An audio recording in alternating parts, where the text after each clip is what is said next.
Let me welcome the participants of our first panel because we are going to be trying to advance this solution-led debate to the topics that we are discussing. So let me first welcome Madame Phumzile Mlambo-Ngcuka, please, to the stage. And thank you, Begoña. Begoña is our director for gender for accompanying her. I want to welcome you know that Phumzile was former UN Women, the Director General, so thank you for being here with us, Phumzile. Now the Chancellor of Johannesburg University. I want to welcome Kako Nubukpo, who is the Commissioner of Togo to the West African Economic and Monetary Union and former Minister of Foresight and Public Policy.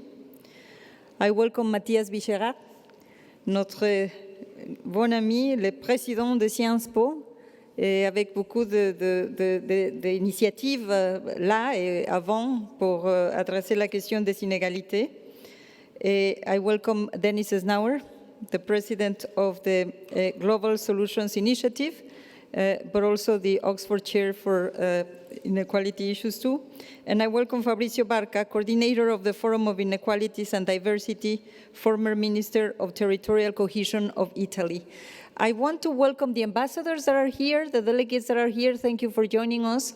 I want to welcome the scientific committee of the MOS program. Great to have you here. And of course, I want to welcome all of the speakers that you will be having after these panels. I want to start by this conversation with the panel just to say what Mari Kimulo, our dear president, mentioned at the beginning. These debates, we wanted to organize it now here because they are going to feed into the Intergovernmental Council of MOST. So all what you say here, be bold, doesn't matter, is going to be informing our debate and the activities that we will be carrying at the MOST program.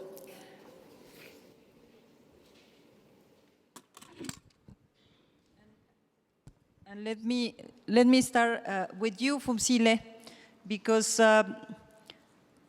certainly you were the vice president of South Africa. You have been in the UN system, really putting the gender agenda not only as a women issue, but as a societal issue, as an economic issue, as an effort to really deliver on these agendas that we are talking about. Because if we talk about inequality, I guess that women are one of those expressions that we need to take into account. So in this context of multiple crises, we have heard it, climate, digital. Well, digital is not a crisis, but it's just that it's growing so unequal, and it's delivering with artificial intelligence some of the crises, energy, food, the war. How you push for this gender angle to deliver more inclusive societies? Thank you very much for the invitation. And good afternoon, everybody. You know, patriarchy is very resilient. It has affected the discrimination of women and girls to the extent that in the midst of this crisis, you have women and girls on the wrong side of the equation. It is also quite challenging because if you think about technology, for instance, in this fourth industrial revolution, in the first, second, third, and fourth industrial revolution, we just don't have women in the right place. If you think about climate, women are affected by the impact of climate much more than anyone else. If you think about demographics and the fact that women and girls in particular, which are still in the majority, they are on the wrong side of inequality. So on one hand, we do need significant policies that can help to change the situation, but we also need the people who are responsible for propagating and implementing these policies to fully understand and care about the impact of the policies that we have. And I think one of the things feminists of my generation did not do is to engage men effectively. They are such a single most important constituency in this struggle because of the influence they have in society, that much more should have been done with them. I mean, I'm not saying let's do something with them, but they should have been engaged much more constructively for the changes they can bring about, whether they are head of corporations, principals of university, heads of states. They have a lot of power in their hands, which has not been used in the right direction. And I think it's important to make sure that they use that power because it is the right thing to do, not in a light way, not in a way that maybe would put them in a pedestal, because you don't want to praise fishes for swimming. They should do this because it is the right thing to do and it is their responsibility. So that depth of analysis, of understanding of the crisis we are in, I think for me is the single most thing that we still need to do as the feminists of this time to get the changes we want. Thank you. Thank you. Thank you so much, and thank you for all of your service in this agenda. It has been amazing, right? And you continue delivering on that. I feel that this is a very important message. If we can insert the gender angle in these issues, we might get it better. But also the question of engaging men, and we have a very good group of men here with us. And actually, let me tell you that we have a program in the SHS, in the Social and Human Sciences, besides legislating, reducing the gender gaps, using affirmative action, creating incentives, all what you did in UN Women and that the governments that push for feminist outcomes. We have a program that is changing mentalities. Changing mentalities for everybody. I think that's an important point. Let me salute Mario Pezzini, who I just saw he arrived. He is one of the advisors that we have here at MUST, and it's great to have you, Mario, working with Le Grand Continent together to discuss these issues. Now I want to go with Kako, because we have the gender. You have served, of course, as a macroeconomist, as a former minister, looking at a very difficult economic and financial issues. But I want to bring you to the sustainability angle of this discussion, to the climate action. The fact is that it's not about climate. It's about the societies. It's about inequalities. It's about who is affected. And as Phumzile said, when we have people's led analysis, maybe we get it better. How do we incorporate a more integrated agenda that is not only talking about the major trend, but how they compound among each other? Merci beaucoup, Gabriela. Et je suis vraiment heureux d'être avec les amis ici. Certains d'entre nous ont démarré les discussions depuis dimanche. On a continué hier. Et on termine aujourd'hui. Donc, pour répondre à votre question, Gabriela, j'aimerais dire 4 séries de choses en 8 minutes. Donc, je vais juste ébaucher. Et si on a le temps, on pourra discuter ensuite. La première chose, c'est l'Afrique est le continent le plus inégalitaire du monde. On ne le sait pas toujours. Mais donc, je fais référence aux travaux de l'IRD, de l'Institut de recherche pour le développement, en particulier DIAL, de Denis Cognaud, qui montre bien que l'Afrique a un degré d'inégalité interpays aussi élevé que l'Asie, mais a en plus un degré d'inégalité intrapays aussi élevé qu'en Amérique latine. Donc l'Afrique, c'est vraiment le continent qui cumule les deux types d'inégalités. Et en plus, quand vous prenez l'Afrique australe, qui est la région africaine qui a le plus grand PIB par tête, c'est la région qui est également la plus inégalitaire, si on s'en tient aux indices d'inégalité de Gini. Donc, c'est une question fondamentale pour nous. La deuxième chose, c'est le changement climatique, qui affecte beaucoup plus les populations vulnérables parce que ce sont elles qui ont le moins de solutions d'adaptation. Et j'ai un exemple intéressant. Quand j'étais ministre de la prospective et de l'évaluation des politiques publiques du Togo, j'avais en charge la vision Togo 2030 à construire. Et je me suis rendu compte que la capitale du Togo, Lomé, donc qui est une ville côtière, perdait 5 à 10 mètres chaque année du fait du changement climatique, donc de l'érosion côtière. Or, Lomé, c'est 40% de la population togolaise, mais c'est seulement 10% de la superficie togolaise. Okay. Donc, ça veut dire quoi? Ça veut dire que vous avez d'emblée un problème d'aménagement du territoire.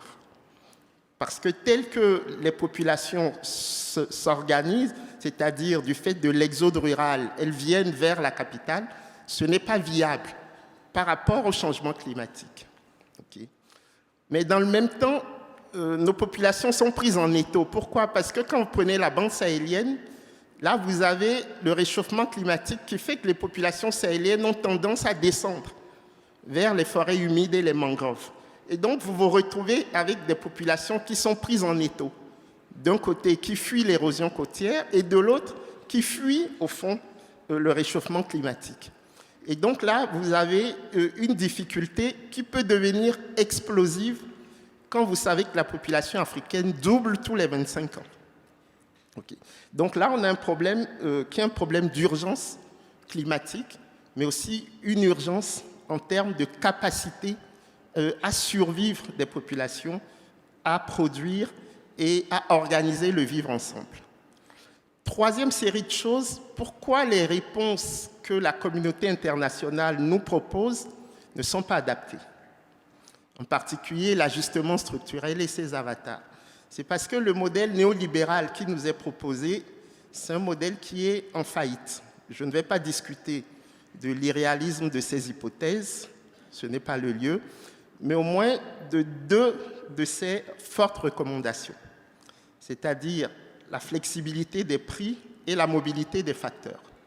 Okay. Sur les prix, on voit bien que le monde n'est pas un monde de concurrence pure et parfaite et que ce sont les grands oligopoles, au fond, qui font les prix. Ce qui fait que l'ajustement que propose le modèle néolibéral, il ne fonctionne pas en Afrique. Okay. Parce que du fait des inégalités, vous avez une petite partie de la population qui arrive à être faiseur de prix et donc qui ne permet pas à la grande majorité d'accéder au surplus. Et plus grave encore, la question de la mobilité des facteurs. Le modèle néolibéral n'a de sens que si vous pouvez vous mouvoir des zones où vous vivez mal vers les zones où vous pouvez aspirer à vivre mieux. C'est-à-dire que le paysan sénégalais, s'il ne s'en sort pas au Sénégal, il doit pouvoir venir dans la banlieue parisienne. C'est ça le modèle néolibéral. Si vous êtes rationnel, vous devez aller là où vous pouvez maximiser votre bien-être. Or, le monde ne fonctionne pas comme ça. Il y a des visas. Et rien que parce qu'il y a des visas, nous sommes en droit de ne pas vouloir utiliser le modèle néolibéral. Et c'est pour ça que je propose, et c'est mon quatrième et dernier point, un autre modèle que j'ai développé dans mon dernier ouvrage, Une solution pour l'Afrique, qui est paru en octobre dernier, et avec deux idées clés. La première, c'est refonder la solidarité africaine sur la réinvention de nos communs. Préservons nos biens communs, nos forêts, nos lacs, nos matières premières, notre vivre ensemble. La solidarité qui est au cœur du vivre africain. Okay. Et pour ça, nous devons accepter d'autres formes de rationalité que la rationalité purement marchande des modèles qui sont les modèles dominants. Okay. Et deuxième chose qui articule la promotion des communs avec l'idée de la prospérité partagée, c'est un protectionnisme écologique. Il n'y a pas de possibilité aujourd'hui pour l'Afrique de se développer en acceptant l'ouverture générale des frontières. Ce n'est pas possible. Je vous donne un seul exemple. Quand le producteur de riz de la Louisiane travaille pendant 1 heure, il produit 400 fois plus que le producteur de riz de la Casamance au Sénégal. Mais il n'a pas 400 fois plus de coûts de production. Ce qui fait que si vous les laissez sur le même marché, le producteur de riz sénégalais il disparaît. Vous voyez? Et donc, rien que de ce fait, il faudrait que l'Afrique puisse protéger ses marchés. Mais je vais plus loin. Nous rendons à la communauté internationale des services écosystémiques qui ne sont absolument pas rétribués. C'est-à-dire que nous produisons 4% des gaz à effet de serre. Mais l'Afrique, c'est 17% de la population mondiale. Okay. Rien que cet écart mérite d'être rétribué. Et c'est pour ça que moi, je propose la création d'un fonds de solidarité sociale et écologique qui va permettre de mettre ensemble toutes les promesses des différentes COP auxquelles nous participons depuis la COP 21 et permettre de fait à l'Afrique de continuer à préserver les écosystèmes sans lesquels la planète ne pourra pas survivre de toute façon. Donc le protectionnisme écologique que je propose, il est non seulement juste du point de vue de ce que l'Afrique offre au reste du monde en termes de coûts d'opportunité, mais il est également indispensable si on veut continuer à avoir une planète viable pour tous. Merci.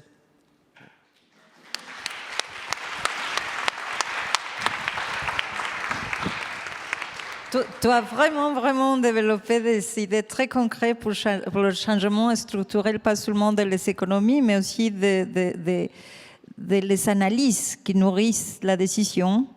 Et bien sûr, cette question de financement, c'est au centre de la discussion.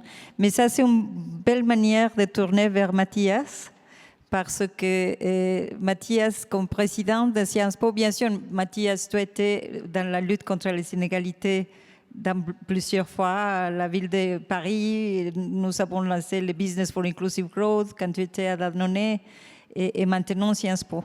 Je crois qu'une des questions fondamentales pour l'UNESCO et pour le programme MOST, c'est de voir quel type d'analyse, quel type d'information, quel type de recherche, quel type d'investigation, quel type de gens conduisent l'investigation. Et tu as essayé de faire de SciencesPo un espace ouvert à l'internationalisation, qui soit plus divers, qui est important. Et si tu peux nous commenter comment est-ce que ça se gère et comment est-ce qu'on puisse aussi avoir peut-être plus de solutions qui deviennent de la recherche solide parce que ça est divers. Merci, chère Gabriela. Bonjour à toutes et à tous, je suis très heureux d'intervenir aujourd'hui à l'UNESCO et particulièrement dans le cadre de ce beau programme MOST. La première chose, c'est que nous avons fait, quand je dis nous, c'est y compris mes prédécesseurs, de SciencesPo une école, une université très ouverte. Alors d'abord ouverte socialement, puisque nous avons atteint un chiffre qui est inégalé en France, qui est de 30% de boursiers dans une grande école de niveau international.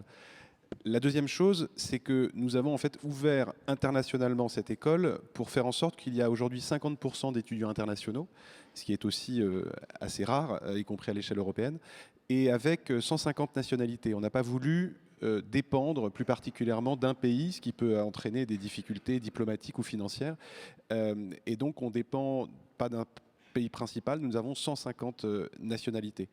Et cette combinaison en fait, de l'ouverture internationale et de l'ouverture sociale fait que nous avons à la fois gagné en diversité, décentré les points de vue et fait en sorte aussi qu'on renforce l'excellence.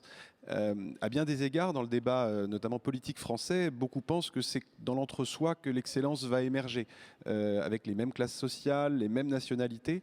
Et SciencesPo a fait le pari depuis plusieurs années maintenant de se dire que l'excellence va plutôt naître de la diversité géographique, sociale, et donc avec notamment des classements internationaux qui font que dans le dernier classement QS en politique internationale et sciences politiques, SciencesPo est classé 3e université derrière Harvard et Oxford. Donc c'est une forme de laboratoire qui permet de se dire que la diversité, la différence et la différence des origines géographiques et sociales peut être en réalité un moteur de l'excellence et en tout cas un moteur de réussite. Et de l'autre côté, parce que ça vient ensemble, Et SciencesPo est aussi un univers d'expérimentation interdisciplinaire. Et je pense que quand on regarde la complexité du monde, on a parlé avec notre conseil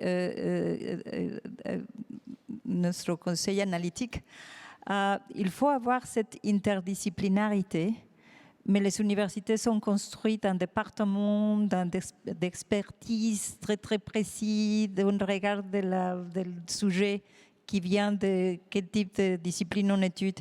Comment est-ce que SciencesPo aussi essaie d'avoir cette transversalité dans la recherche académique? La première chose, c'est que depuis l'origine de SciencesPo, qui a 150 ans, l'interdisciplinarité est au cœur. Ce qui nous a valu parfois des sobriquets de Sciences Pipo, considérant qu'en réalité, à partir du moment où on était sur plusieurs disciplines, on ne pouvait pas être crédible sur le plan académique. En réalité, la complexité du monde aujourd'hui, je pense, donne raison au créateur de Sciences Po, Émile Boutmy, parce que nos étudiants, par exemple, font à la fois du droit, de l'économie, de l'histoire, des relations internationales, de la science politique, de la sociologie. Et tout cela, cette interdisciplinarité, en fait, se nourrit. Et quand nous avons un chercheur qui vient à Sciences Po, il vient par exemple en économie, pour travailler avec ses collègues de sciences politiques, d'histoire, et parce que nous pensons qu'il y a des dialogues féconds entre les sciences humaines et sociales, et que la logique du silo n'est pas la bonne logique pour comprendre le monde dans sa complexité.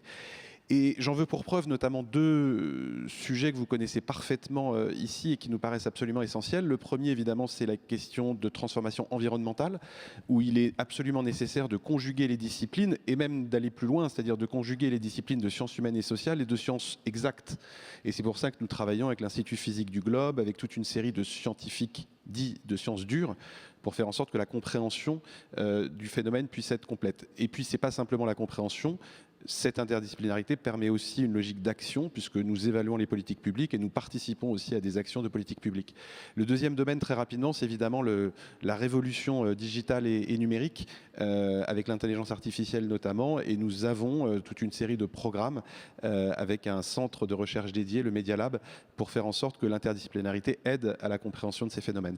Juste en une seconde, parce que j'avais oublié de le dire dans ma premier point, et ça rejoint complètement les ambitions de l'UNESCO, à Sciences Po, nous avons développé depuis quelques temps, et on a accéléré depuis un an, évidemment, avec la guerre en Ukraine, le fait de devenir un refuge académique, c'est-à-dire le fait d'accueillir le plus possible d'étudiants et d'étudiantes réfugiés en exil, persécutés, et le plus aussi d'enseignants-chercheurs en exil persécutés.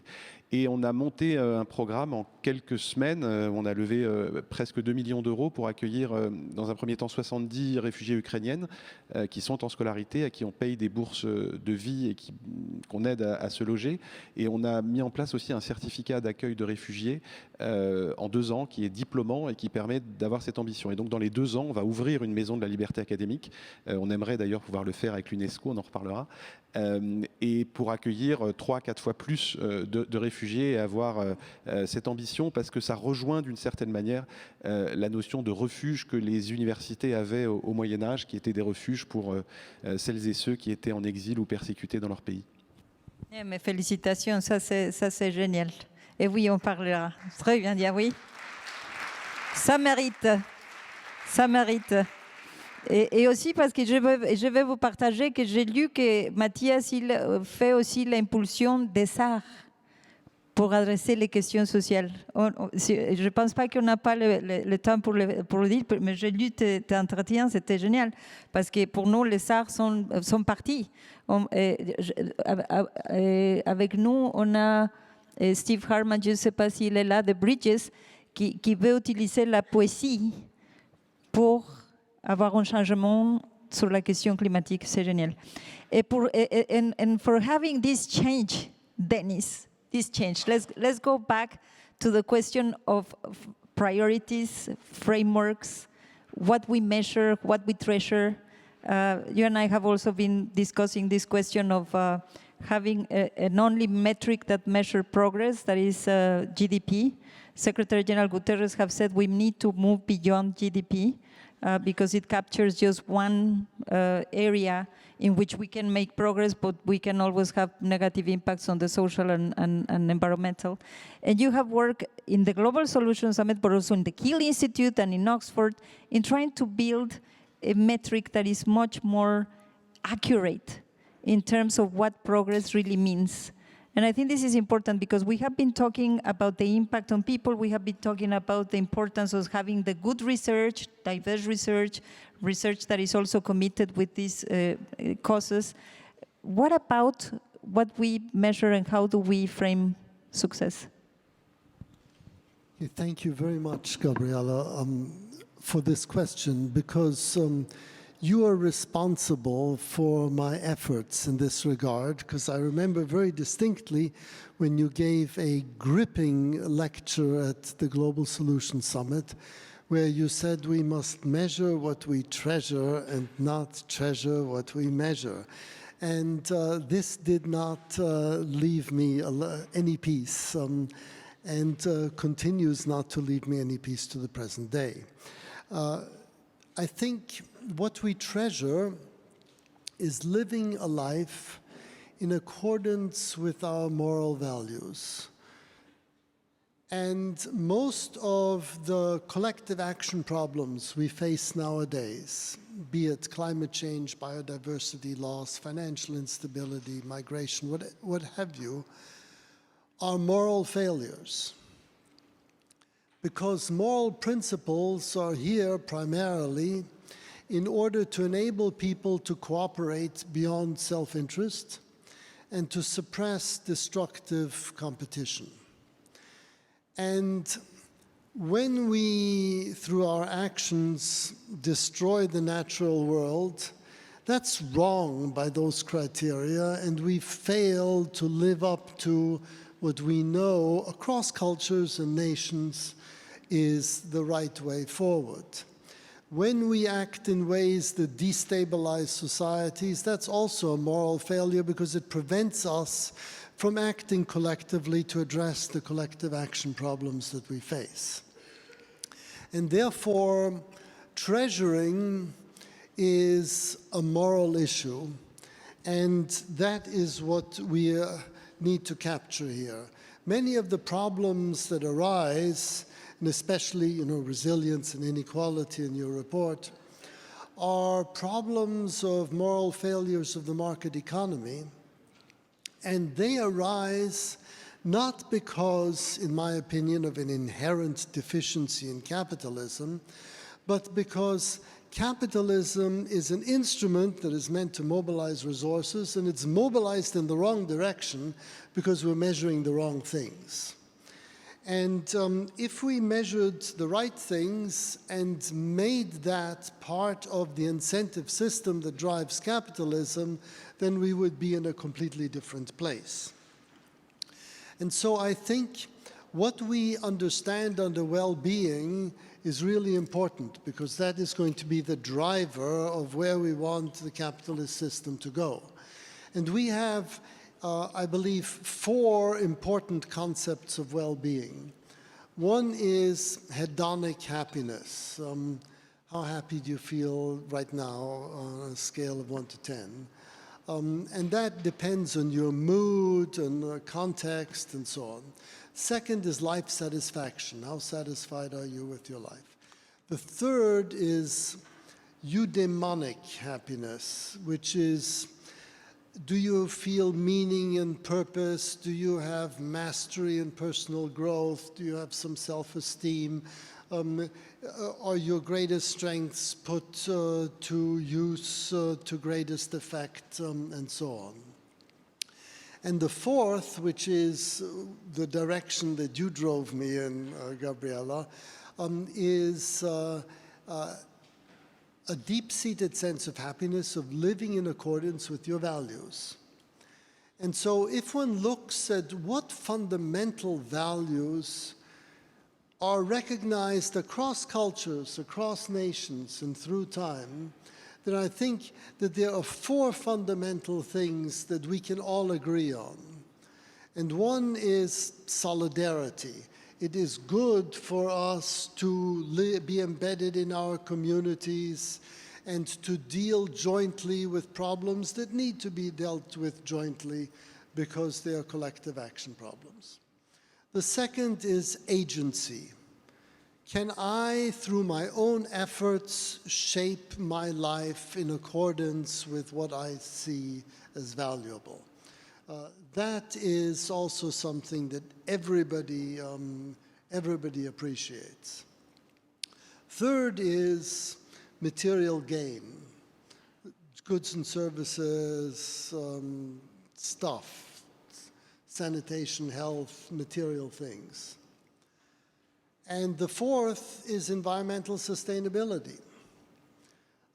If we are destroying our environment, we cannot but feel bad about it, and everybody agrees with those four principles. So solidarity, agency, material gain, and environmental sustainability, SAGE, that's SAGE. And SAGE gives you a sense of wisdom, and those things are on a par, which means that they can't be aggregated into one index of well-being. It's like asking a pilot who needs to know how high he is and what speed he's at. You don't average those two numbers, because if you want to make up in speed when you're losing altitude, it's not healthy. Similarly, you need all four things. You need to be embedded in your society, you need to be empowered, you need to have a roof over your head and food in your tummy, and you need to live in a sustainable way. Societies that do that are well off. And the important thing, therefore, is to measure these things in accordance with three principles. One is universalizability. It has to work for many countries, and we've done this for 168 countries. And the second is it needs to be comparable. Like GDP, it has to be measured the same way across all these different countries. And thirdly, there needs to be regularity. It needs to be done at least on an annual basis. And then you're competing with GDP. And we've done this, the results really took my breath away, because these three things lead separate lives. We have, for example, 2 years before Trump becomes president, GDP is rising nicely. You've never had it so good materially. But solidarity in the United States is declining. Agency is stagnating. 1.5 years before the Brexit referendum, exactly the same thing in Great Britain. I could go on, but it tells you that it's not the economy stupid, it's society as well stupid. Therefore, it is important to understand these other aspects. And if we talk about inequality, it's important to think about inequality not only in terms of income and wealth, and the sources of income and wealth, like education and training and so on, but also inequality of solidarity and inequality of agency. Now, we've looked at that, and that too is really interesting, because for most countries that we've looked at, is that the people, and this holds for particularly in developed countries, who are income poor, tend to be in the bottom decile of income inequality. They tend to be solidarity poor and agency poor. Now, think about that for one moment. If you are poor in solidarity and you're poor in income, then you don't even have the social support network to help pick you up. If you're agency poor, you don't have the wherewithal to correct it. So you are in real trouble, and that requires much more than economic policy. It requires not just redistribution, it requires agency promoting policies, solidarity promoting policies, things that are addressed by social policies, but often aren't addressed directly because we look at the sources of agency and the sources of income inequality, like health, education, transport, digital access, and so on. But if you look at the goals themselves, SAGE, then I think you've got a compass as to where you go, and then you can do, and that's going to be my last sentence, you can do something like firms do on their income statement and balance sheet. You've got flows, that's SAGE, and then you've got stocks, which are social capital, agency as capabilities, material gain as human and physical capital, and environmental services as natural capital. And you can look at how these stocks develop along with the flows. And once you've done that, I think one is on a much better framework. And we're hoping that the G7 already gets this, this recommendation, that the G20 will adopt this as well. And it's all your fault. Well, I cannot really take credit for the magnificent way in which you have been conducting this work. Dennis has been amazing. And I have to say that when you hear him talking about trying to capturing all these elements of what means to be satisfied with life, if we want to put it in one of your definitions, is about understanding people. And I think that we always come back to that. People are not just workers. They are not just consumers. They are not just, they are an integrated being that includes aspirations, emotions, links. And this led me to a very, very brief comment I will make.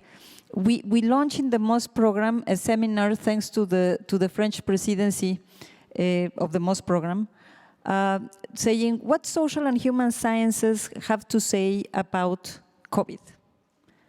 And then we review the committees that advise leaders for the COVID pandemic. Were economists, neoclassical mostly, and epidemiologists, and maybe not even epidemiologists, but modelers, were overrepresented. And then the narrative was lives or livelihoods, a body to take care of, a body, not a mind, a body, or the economy. And this reductionist view, that the best expression is exactly to have only material well-being counting to measure our progress, led to the crisis that we have on mental health problems.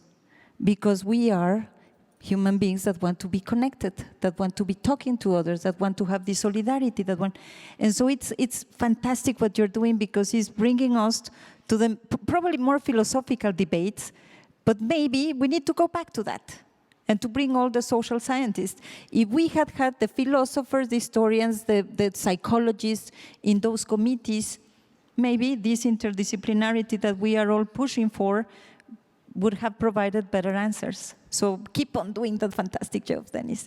And then let me go now to our final, last but not least, as usual, Fabrizio. I'm going to spare the fact that you were a central banker. No.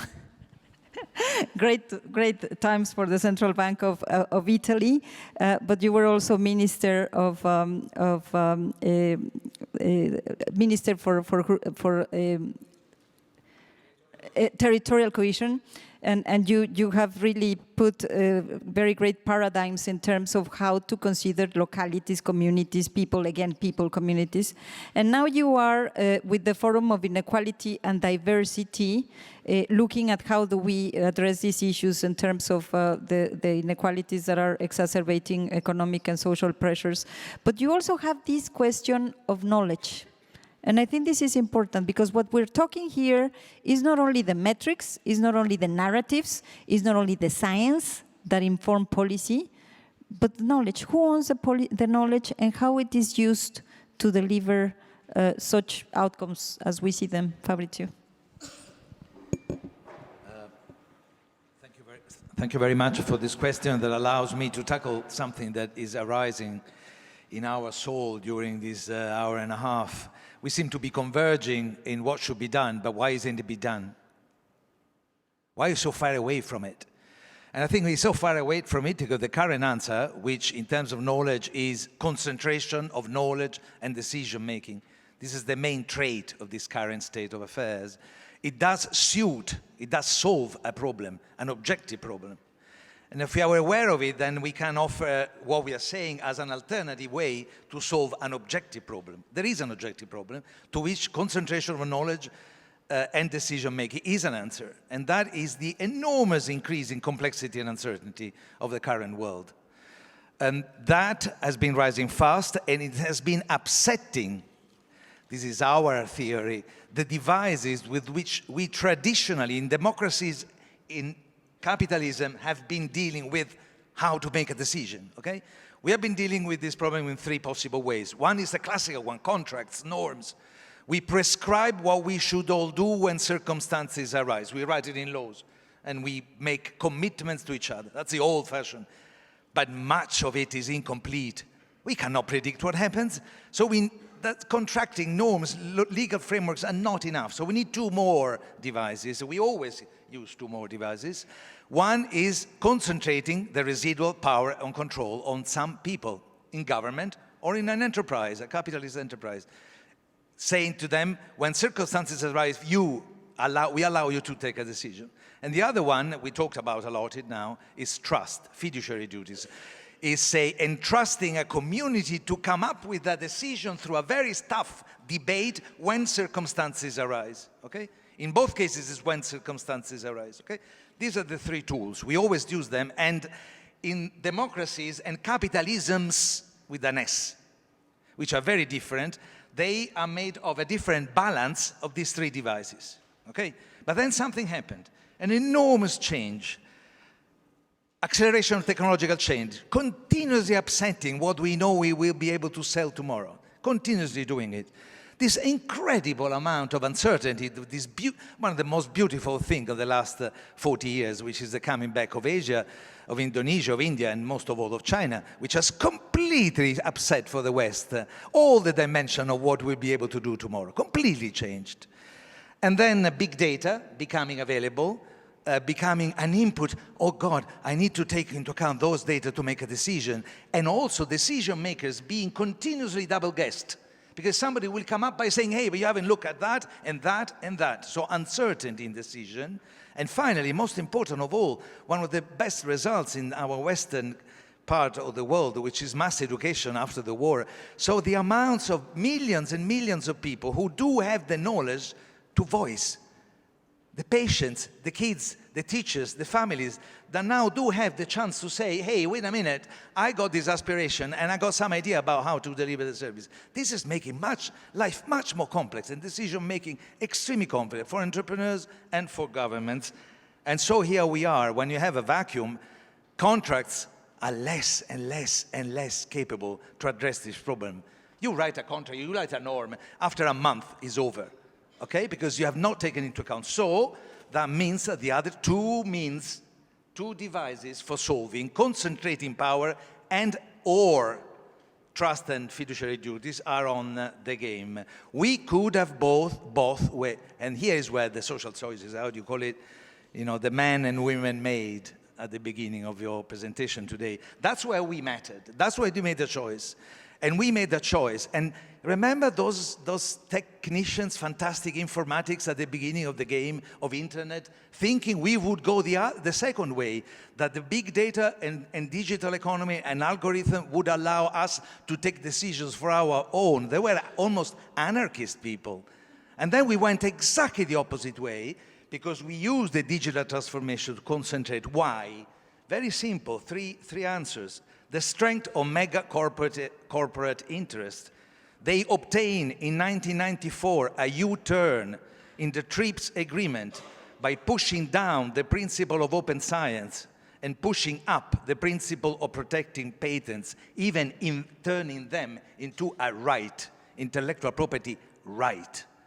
A nice game. Wittgenstein would have a lot to say about it. The second is the hegemony of neoliberalism, setting aside the concept of competition and putting up the concept of free initiative and even monopoly, okay?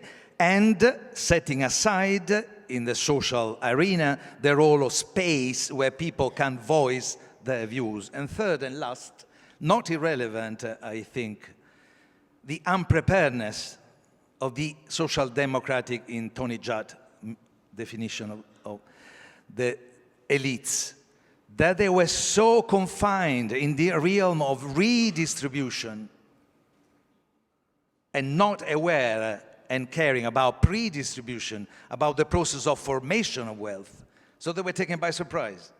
This is why we are, I think, where we are, with extremely high concentration of knowledge. But, as always, if we do know why we're where we are, then many of the things we say today have to be turned in precise proposals alternative to the move we made. So I'll mention three.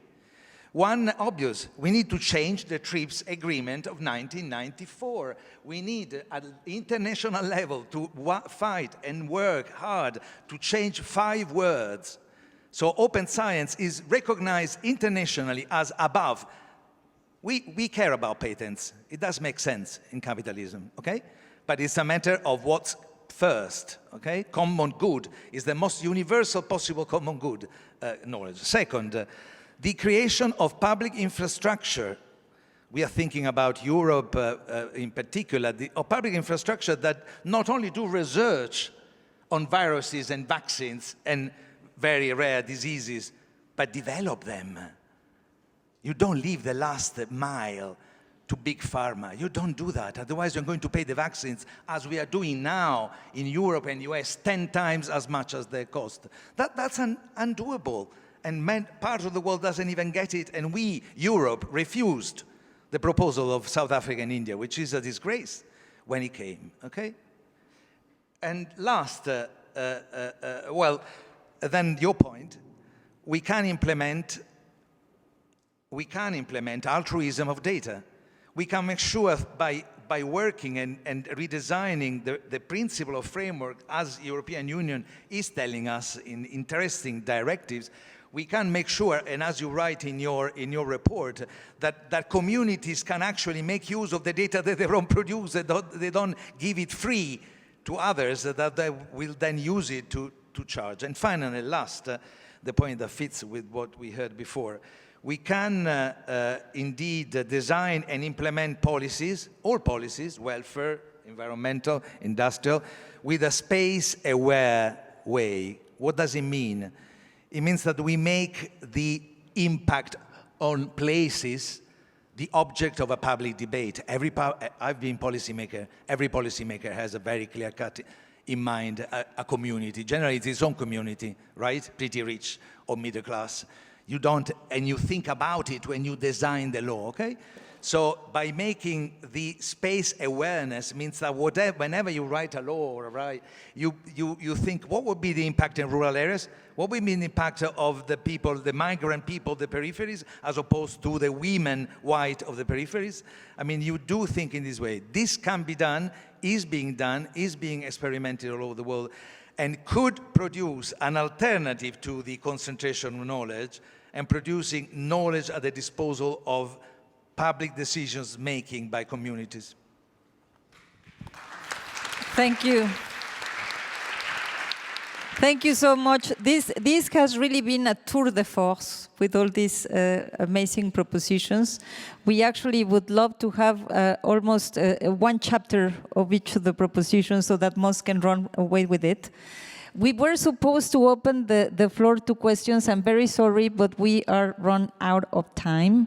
I have 500 people connected also. Some of the ambassadors are also connected, and they say I want to ask, but I will ask them to send your questions, because if not, I'm going to be killed by the next panel. But I just want to thank you. This is the first MOST forum, and you have set a very, very high bar. As you mentioned our work on the Global Solution Summit, I'm feeling that many of the comments, of the ideas of how we run the knowledge systems, how do we measure what we treasure, how do we take into account people, and how do we go for the ex-ante equity and sustainability test before going forward. Gender. Did I say gender? I think all these things can really inspire us to look for the options and to do something that I feel is very important, which is not to have all the answers. I feel this is super important because all of you are pushing the boundaries of trying to explain better, to put better solutions at the table, to use science, to listen to each other, and more importantly, to try to understand people. Because I think this is what, in all of our designs and frameworks, we always assume that we understand what people need. No, let's go and ask them. So thank you so much. I'm hoping that we will be working together with all of you in the MOST program. You have been fantastic, and I think they deserve a very big applause. And then I pass to Laszlo for the second panel.